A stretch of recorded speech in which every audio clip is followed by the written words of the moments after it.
Roger, the EVA is progressing beautifully. They're setting up the flag now. I guess you're about the only person around. Gente, é um prazer estar aqui e eu me sinto realmente em casa, né? O Luizinho fala assim, e aqui é a minha casa, é o lugar que eu me sinto à vontade também. O Luizinho costuma falar que nós somos up de idade, a 3 por opção, né? A gente casou e de vez em quando a gente é meio extreme nas atitudes, mas tipo, a gente é livre de coração. E quando eu estava pensando nessa semana sobre a mensagem, e a gente tem vindo de uma sequência de mensagens muito loucas, né? Que a gente ouviu sobre filiação, onde a gente começou a entender muitas coisas da paternidade de Deus nas nossas vidas, da nossa postura mesmo, como filhos. E aí eu falei, Deus, e agora, né? Tipo, a gente está nisso, o que o Senhor vai falar no nosso coração hoje? E eu comecei a pesquisar algumas coisas na internet sobre a juventude e eu fiquei, tipo, chocada com o negócio que eu li. No jornal A Tribuna fala o seguinte: no Brasil, em média, 32 pessoas por dia tiram a própria vida, fazendo com que o suicídio continue sendo a segunda maior causa de morte entre jovens de 15 a 29 anos. Eu falei, oi, por dia. E aí, conforme eu fui lendo e fui estudando um pouco, muitos psicólogos, psiquiatras e muitos estudiosos sobre o assunto, eles chegaram em algumas conclusões, e uma delas é: a nossa geração, ela está desacostumada a lidar com frustrações. Ela não está acostumada a se sentir, às vezes, frustrada, às vezes contrariada. E aí eu falei, nossa, tipo, que doido isso. E é verdade, porque às vezes você vai num lugar e não tem um lanche que você quer, você só fala assim, tem graxa? Baixa a porta aí, né? Porque, não é? A gente às vezes brinca assim. Por quê? Porque a gente não está acostumado a ser contrariado ou ter frustrações. Quem aqui já brincou daquele jogo de varetas? Quando era... Aê, gente, não sou tão, tipo, idosa assim, né? Aquele esquema. Eu queria chamar 3 pessoas aqui. Quem pode vir? Só para fazer uma ilustração. 3 pessoas aí, ó, bora aí. Você vai voltar à sua infância. Aí, cola aqui. Jogo de varetas, espera aí. Você sabe que tem regra jogo de varetas, né? Então, como que é o esquema? Mexeu, passou sua vez, tá? Espera aí.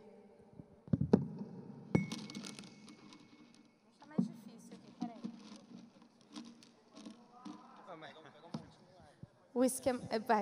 Eu estou desacostumada, faz tempo que eu não brinco, gente. Vai lá. Truco você sabe, né, amor? Aí. Então, assim, quem vai começar? Primeiras mulheres. Aí, foi. Mexeu para sua vez, hein? Mexeu, já era, perdeu. Mexeu, eu não vi, ó, gente, ó. Vai lá. Mexeu não. É minha vez. Não, e ele... Já perdeu? Não. Ele só passou a vez dele. Ah, entendi. Tá, quando pode ir, mexe, sua perde, vez. não é? Não, passa a vez, pula. Quer dizer, tem várias regras, né? Ai, você, né?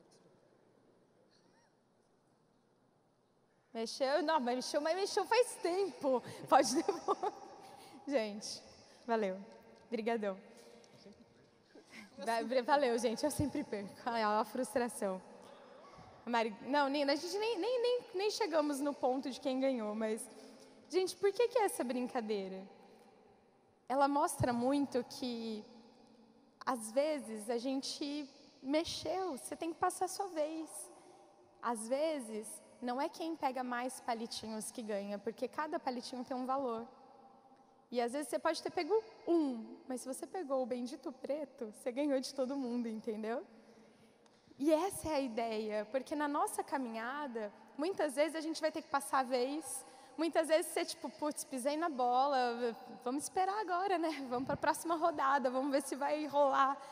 E é simples, mas ao mesmo tempo a gente deixa complicado, porque a gente quer bater o pé, tipo, em casa, Ana Lu, eu falo que a gente tem uma questão, porque eu tenho personalidade forte, o Luizinho também, e a Ana Lu puxou os dois, então, tipo, juntou a personalidade dos dois. Aí você imagina, a hora que ela quer alguma coisa, ela chora, bate pé, né?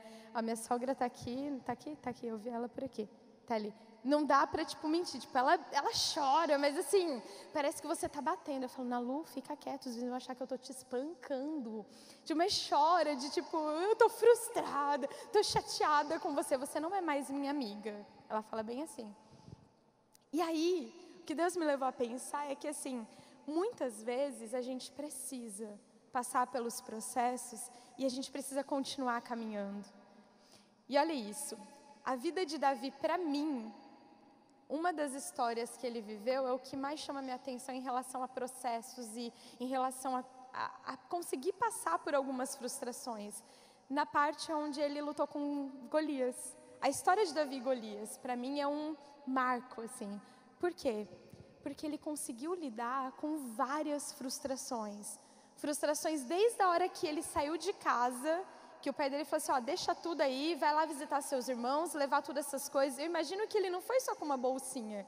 Tipo, ele foi com um mundo de coisa, de mantimento para entregar para os irmãos. Então, assim, às vezes o sentimento de humilhação, tipo, nossa, mano, eu ainda tô aqui cuidando das ovelhas, tipo, cuidando de tudo aqui, ainda vou ter que largar tudo, pegar maior peso e andar, porque, tipo, não tinha gasolina também, não tinha carro igual a gente está vivendo hoje. Tipo, tanque vazio com força, e aí foi para lá. Chegou lá, tipo, quem que é aquele pirralho que chegou querendo dar, tipo, de bonzão no meio da galera? E ele foi lidando com isso no processo. Então vamos lá, para caminhar rumo ao destino que Deus tem para nós. Primeira coisa, esteja no processo, mas não pare nele. 1 Samuel 17:20 fala assim, levantando-se de madrugada, Davi deixou o rebanho com outro pastor, pegou a carga e partiu, conforme Jessé lhe havia ordenado. Chegou ao acampamento na hora em que, com um grito de batalha, o exército estava saindo para suas posições de combate. Muitas vezes, o fato da gente estar passando por um processo na nossa vida faz com que a gente queira ficar nesse processo paralisado. A gente tem as moral de fazer com que um processo de transformação se torne a nossa zona de conforto. É só comigo que acontece isso? Tipo assim, eu fico cultivando aquele, não, porque Deus está tratando isso no meu coração, e aí tipo eu fico isso, e ali virou a minha zona de conforto. Por quê? Porque eu sei que Deus está tratando aquilo comigo, então até ali eu estou sabendo o que Deus está fazendo e eu vou controlando o esquema, entendeu? Não é assim? Então, esteja no processo, mas não pare nele, não fique paralisado. Porque sabe de uma coisa? Davi, ele podia ter ido apenas para fazer uma visita para os seus irmãos. Afinal, ele não tinha idade para estar na guerra, mas ele não se conformou em permanecer da forma como ele estava. O que tem te paralisado no processo? Talvez medo, frustração, vergonha. Sabe o que eu penso? Que enquanto a gente caminha, a gente vai sendo transformado. Às vezes a gente leva um capote e a gente, qual é a nossa tendência? Vou ficar aqui mesmo, porque tipo, tá doendo muito. Não vou levantar e continuar a caminhada. Mas durante o processo, enquanto você caminha, você vai sendo transformado. Não paralise, porque o que o inimigo quer é fazer você ficar paralisado e com medo. Olha que interessante. Ezequiel 11, 19 e 20 fala assim, darei a eles um coração não dividido, e porei um novo espírito dentro deles. Retirarei deles o coração de pedra e lhes darei um coração de carne. Então agirão segundo os meus decretos e serão cuidadosos em obedecer às minhas leis. Eles serão o meu povo e eu serei o Deus deles. Eu fiquei pensando nisso, que muitas vezes nos processos da minha vida eu fiquei paralisada porque eu me senti abandonada por Deus. Tipo, sabe aquela coisa de, tô sendo rejeitada, porque está acontecendo tanta coisa na minha vida, e Deus parece que, esqueceu da Michele, tipo, quem é essa? E sabe o que isso fez no meu coração? Isso deixou o meu coração, tipo, pedra, me paralisou. Sabe aquela coisa de talvez você às vezes nem consegue sentir algo? Às vezes você está num ambiente que assim, está todo mundo pirando, curtindo tudo que está acontecendo. Você sabe da sua identidade. Você tem um relacionamento com Jesus, mas você está paralisado. Seu coração ficou tipo pedra. E o que Jesus quer fazer e que Ele quer te mostrar é assim, olha, eu não deixo nada inacabado. Olha o que Filipenses 1:6 fala. Estou convencido de que aquele que começou a boa obra em vocês vai completá-la até o dia de Cristo Jesus. Então, não pare, prossiga, tipo Dory mesmo, sabe? Continue a nadar. Eu curto muito Procurando Nemo, porque Deus ministra muito no meu coração com o Nemo e a Dory. Tipo assim, coraçãozinho mesmo. Tipo, continue a nadar, não pare. Você entende isso? Que quando você para, o processo está aqui, ó. Você está indo em direção ao rumo que Deus tem para a sua vida. Mas o gigante da paralisia está ali, ó, te falando, não, fica aqui, está mais confortável. Não, você vai levantar, pode ser que você caia de novo e aí vai ser frustrante. E ó, você já se machucou tanto, ó, Deus está com você mesmo? Então eu quero te dizer, Ele começou, Ele vai terminar. Não pare, continue a nadar. E para que você continue nesse processo, para caminhar rumo ao destino que Deus tem para a nossa vida, esteja disposto a abrir mão do desnecessário. 1 Samuel 17, 38 e 40. Então Saul vestiu Davi com a própria túnica, colocou-lhe uma armadura e um capacete de bronze na cabeça. Davi prendeu sua espada sobre a túnica e tentou andar, pois não estava acostumado àquilo. E disse a Saul, não consigo andar com isso, pois não estou acostumado. Assim tirou tudo aquilo. E em seguida pegou seu cajado, escolheu no riacho 5 pedras lisas, colocou-as na bolsa, isto é, no seu alforje de pastor, e com sua atiradeira na mão, aproximou-se dos filisteus. E eu quero ler com você mais um versículo, que é 1 Tessalonicenses 5:22. Afastem-se de toda forma de mal, ou de toda aparência do mal. Eu não quero falar para você aqui, pode ou não pode, mas eu quero falar para você que Davi, ele até colocou a armadura que, era o normal. Ele pegou a armadura do rei e colocou nele. Não tem nada de errado nisso. Mas não era o que Deus queria que ele usasse. Aquilo para ele seria desnecessário naquele momento. E ele teve a coragem de falar, eu não consigo andar desse jeito. Desse jeito, eu não estou acostumado. E essa palavra, assim, olha, acostumado. O que Deus tem falado para você que você precisa deixar? É desnecessário, é peso desnecessário que não vai te ajudar a vencer Golias. Qual é o gigante na sua vida e você está carregando um monte de coisa que só te dá peso? Porque nós entendemos que nós somos filhos amados, que Deus tem planos para a gente, que Ele tem um destino para a nossa vida. Só que aí você começa a carregar coisas e começa a usar armas que são desnecessárias. E foi o que Deus falou para o meu coração, olha, não é o que é certo e o que é errado, é proibido ou não é proibido. O que é desnecessário. Sabe por quê? Porque aquilo que tira o seu foco de Deus, ele é desnecessário. A sua pergunta é, o que te afasta do seu propósito, ele é desnecessário na sua vida. E aí você pode pensar no seu dia a dia, tudo aquilo que está acontecendo, as suas atitudes, as suas escolhas. Talvez existem algumas situações, e eu quero ajudar você a pensar nisso. Você está vivendo um relacionamento destrutivo? Sabe aquele relacionamento que assim, você está dando murro em ponta de faca, você está insistindo em algo que te faz mal? Talvez é isso que você precisa deixar para trás. É o desnecessário. Talvez o seu namoro está tenso, e quando eu falo tenso, é tenso, assim, aqueles amassos doidos, assim, que você fala, eita, acho que não vai dar para continuar aqui, sabe? Talvez é isso, que você precisa se posicionar e falar, mano, do jeito que tá, não dá. Michele, do sinal amarelo a gente passou faz tempo. Ok, dá tempo de voltar. Não, Michele, você não está entendendo, não dá mais tempo, dá. Porque Deus fala para você, olha, deixe tudo aquilo que é desnecessário e comece a caminhar no caminho certo. Olha o que tem um livro muito louco que eu gosto, que é o Revolução Moral, do Chris Valentin. Fala assim, não há circunstância que ele não possa mudar, nada feito a você que ele não possa superar. e nenhum erro tão grave ou pecado tão grande do qual Ele não possa restaurá-lo completamente. Não existe nada que você entregue para Deus e que Ele não faça uma verdadeira transformação. Eu tenho certeza que Deus já falou muitas coisas no seu coração, assim como Ele falou comigo. Que eu preciso ter coragem de deixar algumas coisas para trás, que eu estou carregando e está fazendo eu me atrasar para o destino que Ele tem para a minha vida. E tem sido gigantes que eu preciso derrotar, só que eu só não derroto porque eu estou carregando coisa desnecessária. Eu estou lutando com a arma errada. Se Davi tentasse derrubar Golias com a armadura de Saul, ele não iria vencer.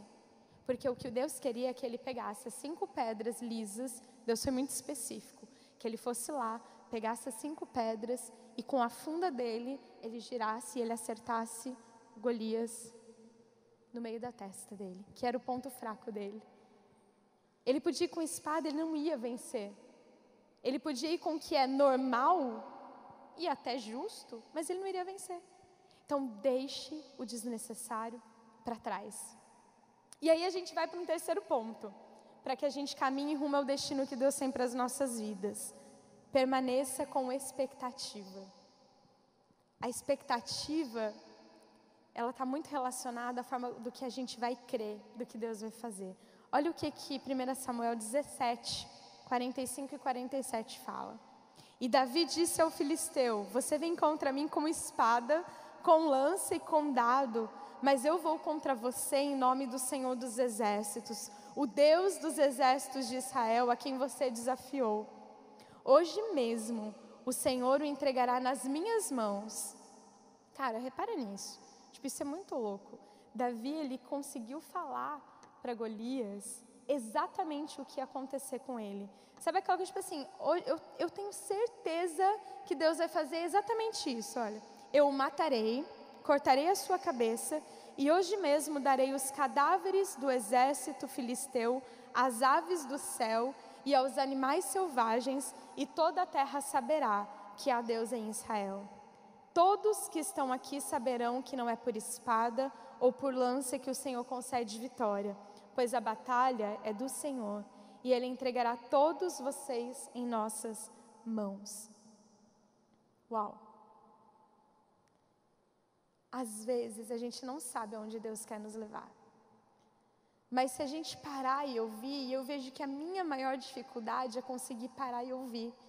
Porque a minha maior tendência é tentar resolver do meu jeito, sabe? Tipo, não, Deus, eu tenho a melhor estratégia. E eu fico assim, eu trabalho viajando com vendas e aquela coisa, e tem que fazer isso, tem que fazer aquilo, tem que convencer o médico que meu produto é o melhor que tem no mercado, aquela coisa, e que eu vou atendê-lo da melhor forma possível, eu vou estar na cirurgia, nanana.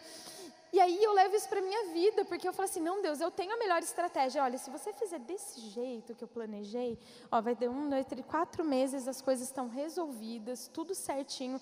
Eu faço os cálculos na minha cabeça, e às vezes eu até esqueço de falar pro Luizinho. É engraçado, tipo, eu não te falei isso? Não, eu falei, acho que eu só pensei e não saiu, sabe? Cara, eu faço isso direto. E aí eu falo, Deus, é desse jeito, beleza? Só que o que Deus quer? Ele quer que a gente ouça o que Ele tem e a gente fique na expectativa. Eu entendo que Davi, cara, ele devia estar com medo, sabe? Devia ter aquele pontinho assim, tudo bem que ele já tinha matado um urso, leão, e cara, só na força do braço, aquela coisa, tipo, ele se gabou um pouco, né? Ele falou para Saul todos os feitos dele. Só que eu acho que a hora que chegou, tipo, de frente com o gigante, deve ter dado aquela, tipo, tremida na perna, sabe aquela coisa? Mas ele estava com expectativa. Porque quando a expectativa se torna confiança no que Deus vai fazer, a gente começa a viver os milagres diários de Deus na nossa vida. Então, a sua expectativa, ela tem que gerar confiança de que Deus, Ele não perdeu o controle de nada. Ele não perdeu o controle de nada. A gente perde. Michele, mas de verdade, não está aparecendo isso. Fica na expectativa. Porque quando você está na expectativa, Ele te surpreende. E eu fiquei pensando, porque assim, cara, a gente já entendeu quem nós somos em Deus. Se você já tem Jesus no seu coração, você já entendeu da sua filiação, de quem você é filho. Se você ainda não tem, Hoje é dia de você entender isso, que você precisa dele na sua vida para que a sua caminhada seja leve. Ela vai continuar tendo problemas. As frustrações, elas vão bater na sua porta e você vai falar, às vezes, Deus, você está me abandonando. E aí você volta e fala, não, Deus, eu continuo caminhando, eu não vou desistir. Sabe por quê? Olha o que 1 Samuel 17, 56 e 58 diz. O rei ordenou-lhe, descubra quem é o pai dele. Logo que Davi voltou, depois de ter matado o filisteu, Abner levou-o perante Saul. Davi ainda segurava a cabeça de Golias, e Saul lhe perguntou, de quem você é filho, meu jovem? Davi respondeu, sou filho do teu servo Jessé, de Belém. A decisão de Davi de confiar, de ter expectativa, de passar pelo processo de às vezes ser humilhado. Se você começar a ler 1 Samuel 17, você começa a ver que assim, quando Davi chegou lá no campo de batalha, ele já teve a maior má recepção dos irmãos. Porque ele chegou e ele estava conversando com os outros caras e falando, meu, quem que é esse cara aí? É engraçado que eu fico imaginando o Davi como, sabe aqueles bravinho, invocadinho, você está folgando, aquela coisa? E ele estava falando como se fosse assim, quem que é esse folgado que está falando isso pra gente aqui? Ele chegou como se assim, essa batalha é minha, mano. Sabe aquela coisa batendo no peito? E sabe quando alguém pega, aquela briga de amigos e aí você chega apartando? Eu era a menina que apartava todo mundo, assim, sabe? E aí você fala, não, essa briga é minha. E aí nesse processo o irmão dele falou assim pra ele, quem que você pensa que você é? Sai daqui, você nem tinha que estar aqui. Olha, ele foi levar comida para os irmãos, as coisinhas que o pai mandou. Então, ele precisou passar por um monte de frustrações nesse processo. Mas ele não desistiu. Ele não ficou parado, ele podia realmente, gente, eu vim fazer um favor para vocês. Larguei meu trabalho, com certeza o pastor que está cuidando das ovelhas não está fazendo igual eu. E agora você vai falar assim comigo? Tchau, ó, beijo, fica sendo humilhado aí. Nem me procura. E essa é a nossa tendência. A gente desiste.